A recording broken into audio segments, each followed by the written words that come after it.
Saudara, cuaca di kota-kota besar akhir-akhir ini sedang panas terik. Ini sebagai negara tropis, melimpahnya sinar matahari tentu hal yang sangat wajar.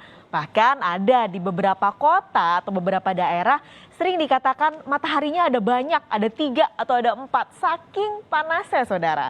Nah, sumber daya yang melimpah tersebut seharusnya bisa jadi modal gratis untuk bisa dimanfaatkan menjadi energi baru terbarukan, yaitu melalui pembangkit listrik tenaga surya. Apalagi Indonesia punya target bauran energi terbarukan 23% dalam waktu kurang lebih 4 tahun lagi saudara, di 2025. Nah sayangnya saat ini potensi PLTS belum tergarap maksimal. Kami akan beberkan datanya untuk Anda. Jadi sebenarnya potensi pembangkit listrik tenaga surya dari Kementerian SDM menghitung ada potensi 32,5 gigawatt untuk potensi yang bisa menghasilkan PLTS. Ini terbanyak adalah dari rumah tangga, mencapai 19,8 gigawatt, disusul sosial 4,6 gigawatt, dan pemerintah hanya sekitar 0,3 gigawatt. Sayangnya potensi yang begitu besar ini, 32,5 gigawatt, baru mencapai 35,56 megawatt saja PLTS yang baru dimanfaatkan oleh masyarakat. Jadi jumlahnya jauh sekali saudara, 32 gigawatt yang baru ada adalah 35 megawatt. Jadi masih sangat jauh jumlahnya. Nah, melihat pertumbuhan dari pembangkit listrik tenaga surya ini, kami punya datanya dari Kementerian SDM juga, bahwa di 2018 ke 2021 di bulan Juli, ada pertumbuhan jumlah pelanggan pengguna PLTS atap. Ini kalau Anda lihat, pertumbuhannya sebenarnya cukup signifikan dalam 2 tahun terakhir. Tapi Direktur Jenderal Energi Baru Terbarukan dan Konservasi Energi Kementerian SDM menilai kalau regulasi yang ada saat ini di Kementerian SDM yang mengatur soal PLTS atap sebenarnya belum bisa menggayat cukup banyak masyarakat untuk mau memasang PLTS atap. Karena kan sebenarnya masang PLTS atap masyarakat harus punya uang sendiri, harus investasi sendiri, bukan dipasangin kalau kayak kita bayar listrik, kita bayar ke PLN lalu dipasangin. Nah ini kita harus punya dana investasi yang cukup besar. Nah kalau melihat angkanya di 2018, 300-an pelanggan naik ke 4 ribuan pelanggan di Juli 2021, kalau regulasinya masih sama dengan yang ada saat ini, dalam 3 tahun ke depan, kurang lebih hanya bisa bertambah 70 megawatt saja. Jadi kecil banget. Tadi baru 35-an, nah dalam 3 tahun ke depan 70 megawatt saja pertambahannya. Jadi sebenarnya nggak terlalu signifikan dengan potensi PLTS atap yang ada saat ini, yaitu sekitar 32 gigawatt tadi, saudara. Nah yang terakhir, Kementerian SDM ini akan menerbitkan revisi aturan soal PLTS atap.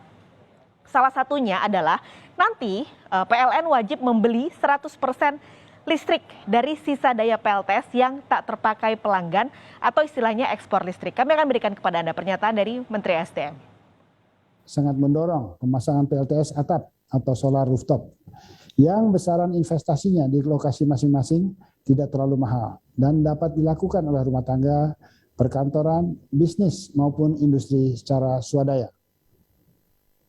Kapasitas terpasang solar rooftop saat ini hanya 31 megawatt.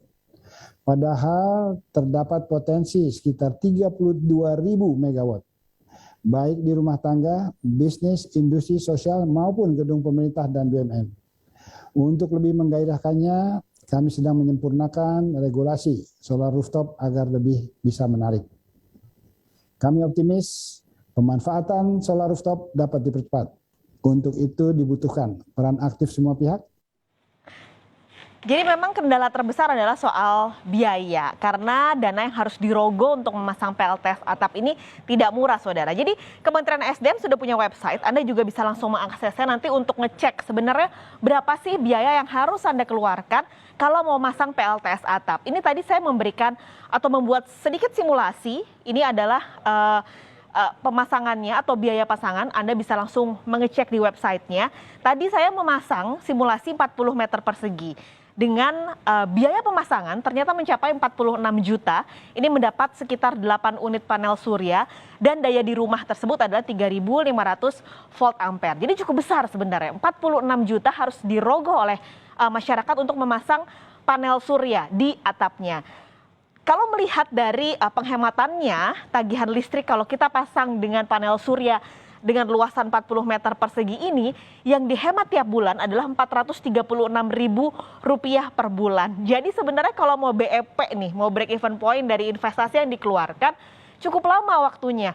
Dalam setahun aja penghematan tagihan listrik berarti sekitar 2,5 juta lah. Nah, untuk mencapai biaya pemasangannya berarti butuh BEP sampai 8 atau sampai 9 tahunan bahkan. Tapi ada sisi lain yang harus dilihat dari pemasangan PLTS atap ini, yaitu pemerintah atau masyarakat bisa mengurangi emisi karbon dan juga produksi PLTS yang dihasilkan adalah sekitar 3.700 kWh.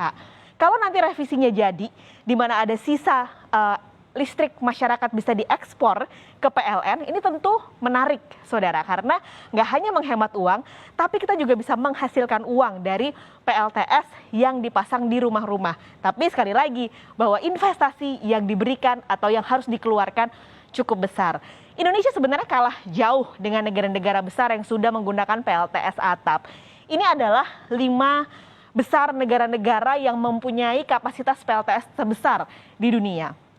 Tiongkok, dia tahu bahwa dia adalah pengguna listrik terbesar, penghasil fosil, energi fosil terbesar, maka sekarang Tiongkok sudah mulai gencar banget memasang PLTS, terutama di pelosok-pelosok di daerah-daerah.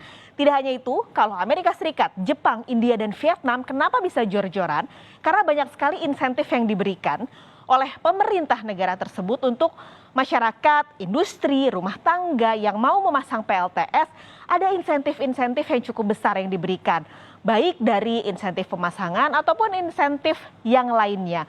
Bahkan di Vietnam, ekspor listrik dari PLTS atap ini dihargai lebih tinggi dari harga pasar. Itu kenapa akhirnya masyarakat jadi menarik dan mau untuk memasang PLTS atap di rumah tangga ataupun industri mereka.